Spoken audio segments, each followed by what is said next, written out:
राष्ट्रीय रिपब्लिकन पक्षाची महत्त्वपूर्ण राज्यव्यापी बैठक शिर्डी येथे राष्ट्रीय अध्यक्ष अण्णासाहेब कटारे यांच्या अध्यक्षतेखाली उत्साहात पार पडली। बैठकीला महाराष्ट्रातील पक्षाचे नेते, पदाधिकारी आणि कार्यकर्ते मोठ्या संख्येने उपस्थित होते। यावेळी बोलताना अण्णासाहेब कटारे यांनी देश आणि राज्यातील जातीय आणि धार्मिक राजकारणावर टीका केली। सर्वसामान्य गरीब घटकांचे जीवनभरणाचे प्रश्न प्रलंबित असताना प्रस्थापित राजकारणी त्याकडे दुर्लक्ष करत असल्याचा आरोप त्यांनी केला। वाढते खून, दरोडे, हिंसाचार, महिला आणि तरुणींवरील अत्याचार तसेच दलित आणि मागासवर्गीयांवरील हल्ल्यांबाबत त्यांनी चिंता व्यक्त केली। छत्रपती शिवाजी महाराज, महात्मा ज्योतिबा फुले, छत्रपती शाहू महाराज, डॉक्टर बाबासाहेब आंबेडकर आणि पुरोगामी संतांच्या विचारांवर आधारित राजकारणाची गरज असल्याचे कटारे यांनी सांगितले।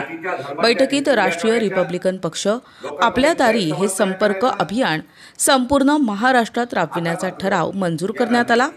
राज्यात रिपब्लिकन पक्षाच्या ऐक्याची चर्चा सुरू असताना सर्व रिपब्लिकन नेत्यांनी एकत्र यावे अशी पक्षाची भूमिका असल्याचे कटारे यांनी स्पष्ट केले।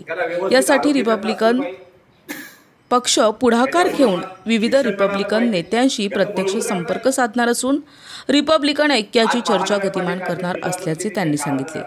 बैठकीस प्रदेश उपाध्यक्ष शांताराम बापू थोरे, मराठवाडा प्रदेशाध्यक्ष संतोष मोकळे, पुणे जिल्हाध्यक्ष सचिन साबळे, युवा नेतृत्व बिपिन कटारे, उत्तर महाराष्ट्र महिला आघाडी संपर्क प्रमुख रमाताई भालेराव, महाराष्ट्र जनसंपर्क प्रमुख सचिन नांगरे, प्रदेश सचिव आर.बी. जगताप, अहिल्यानगर जिल्हाध्यक्ष सुनील जगताप, दक्षिण जिल्हाध्यक्ष संजय लहासे, युवा आघाडी प्रदेश संपर्क प्रमुख संतोष राजगुरू, तुषार वाघ, प्रशांत कटारे, नाशिक जिल्हा सरचिटणीस शाहीर नंदकुमार खरात आदी उपस्थित होते।